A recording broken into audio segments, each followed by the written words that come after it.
সোনা বন্ধুরে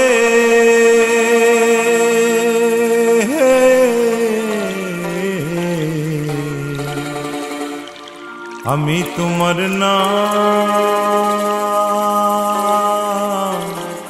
নাম লইয়া কান্দি। সোনা বন্ধুরে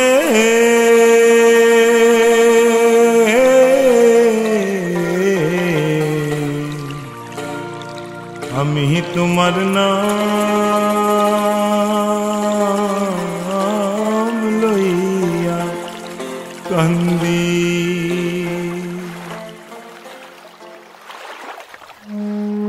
আমার দাদুরও একখান দেশ ছিল।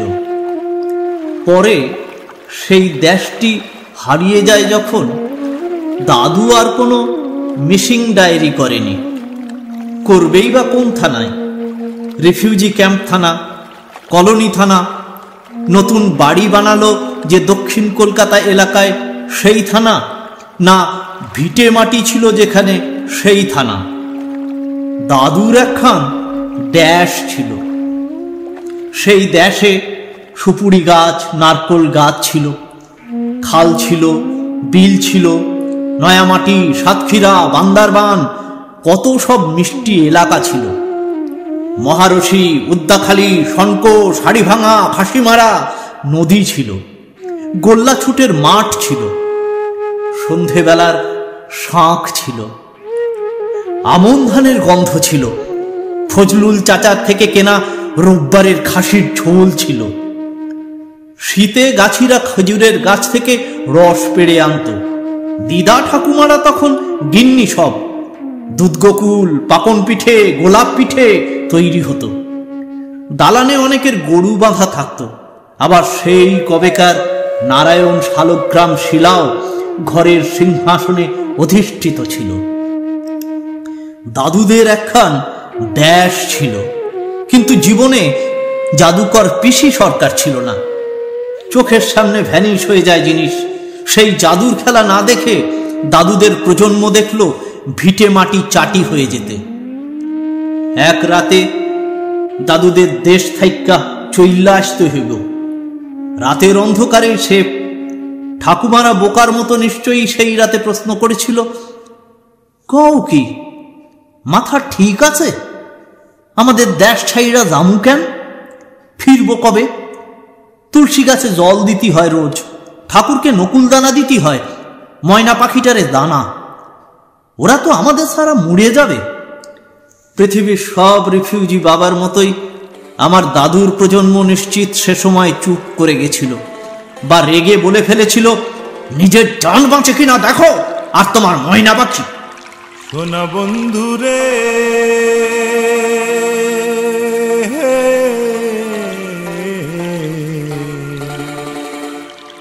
আমি তোমার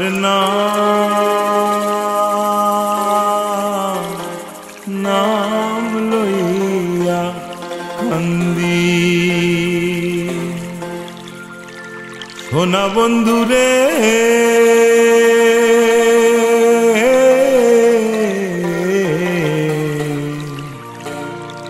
আমি তোমার নাম লইয়া কান্দি। শুনেছিলাম আমার দাদু দুটো বসার টুল নিয়ে চলে এসেছিল। আর এক বন্ধুর দাদু নাকি একটা কাঁচের হ্যাজাক। আমরা, মানে যারা বিরিয়ানি আর বহুত্ববাদ এক থালায় সাজিয়ে খাই, কলকাতার কালচার মারাই, তারা ফ্যাক করে হেসে দিয়েছিলাম, এত কিছু থাকতে টুল আর হ্যাজাক। উত্তর 24 পরগনার এক প্রথম জেনারেশন রিফিউজি পরিবার জবাবটা দিয়েছিল, এসব সময় হাতের কাছে যা পাওয়া যায় নিয়ে চলে আসে লোকে। ওই একখান সম্পত্তি তো ধরে রাখা গেল, বাকি সবটাই তো দুষ্টু লোকেদের মতো ভ্যানিশ।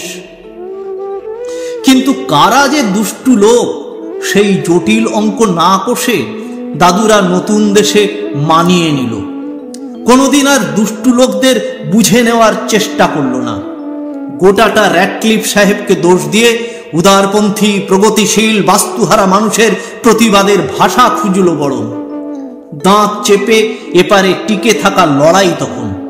ভাত না দিলে মানচিত্র চিবিয়ে খাওয়ার হুমকি। ঘর হলো, কলোনিতে নতুন রাস্তা হলো, পাট্টা পেল, ইস্টবেঙ্গল ক্লাবের সদস্য পদ পেল, আর সারা জীবনের জন্যে একটা নস্টালজিয়া ব্যামো পেল। আমার একখান দেশ ছিল। কিন্তু কি হবে দেশ নিয়ে হাহুতাশ করে? যাক, যা গেছে তা যাক। ক্ষতবিক্ষত হৃদয় উদারতায় শান্তি পাক। তার চেয়ে পদ্মার ইলিশ নিয়ে কথা বলি, ইলিশের বিরিয়ানি নিয়ে হাহুতাশ করি, 5 রকমের মাছের ভর্তা নিয়ে আলাপ করি। এসব সেফ। রিফিউজি হয়ে আসা দাদু বাবারা এপারে এসে এসব নিয়েই বড়াই করত। শুটকি কি দারুণ করে রান্না করা যায়, কতগুলো সবজির খোসা ভাজা ডালের সাথে খেলে ভালো লাগে, কবে বাংলাদেশে ভিটে মাটি দেখতে যাবে, ইত্যাদি। এই প্রজন্মকে এসব খবর দিতে পারত না, কথা এড়িয়ে যেত। তারপর কৃষাণুদের বাপায়ের জাদুকরি নিয়ে আড্ডা দিত। ঠাকুমাদের ওপারে ভিটে মাটি দেখতে যাওয়ার কথা বললে বলতো, ধুস, ওখানে ওসব দেখে কি হবে, কিছুই তো নেই, তার চেয়ে পুরী বা দার্জিলিং ঘুরে আসি। ভিটে মাটি চাটি হওয়ার অভিমান আর এক রাতে চলে আসার দীর্ঘশ্বাস মিশে গেলে যদি কোনো শব্দ তৈরি হয়, তাকে রিফিউজিরা দেশ বলে। আমার দাদুর একখান দেশ ছিল। সোনা বন্ধুরে,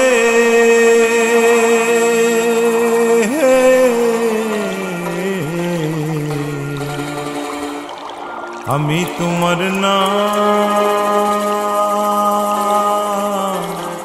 নাম লইয়া কান্দি। সোনা বন্ধুরে,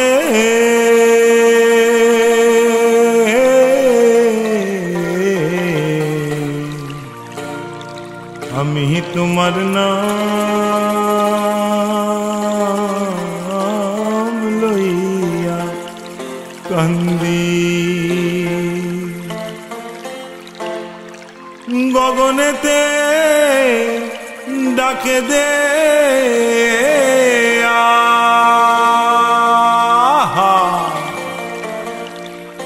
আর আসমান হইল মন্দিরে বন্ধু। আমি তোমার নাম লইয়া কান্দি।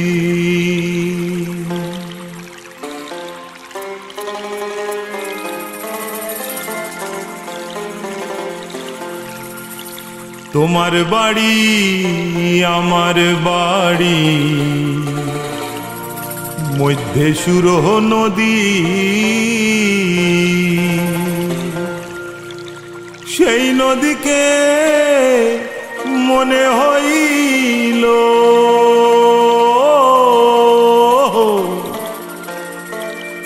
অকুল জল ধীরে বন্ধু। আমি তোমার নাম লইয়া কান্দি।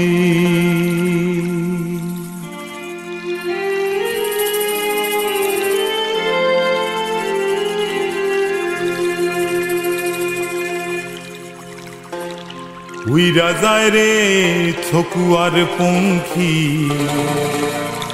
কইরা রইল ছায়া,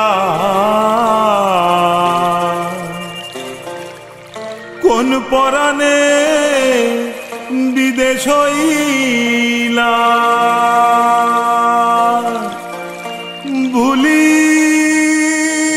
দেশের মায়ারে বন্ধু। আমি তোমার নাম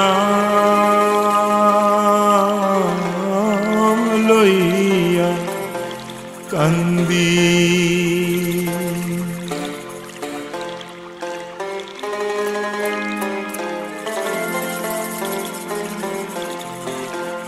সোনা বন্ধুরে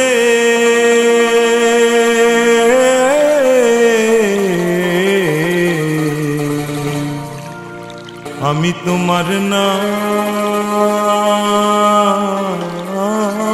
লইয়া কান্দি,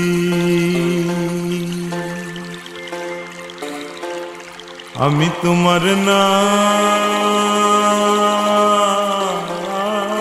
লইয়া কান্দি,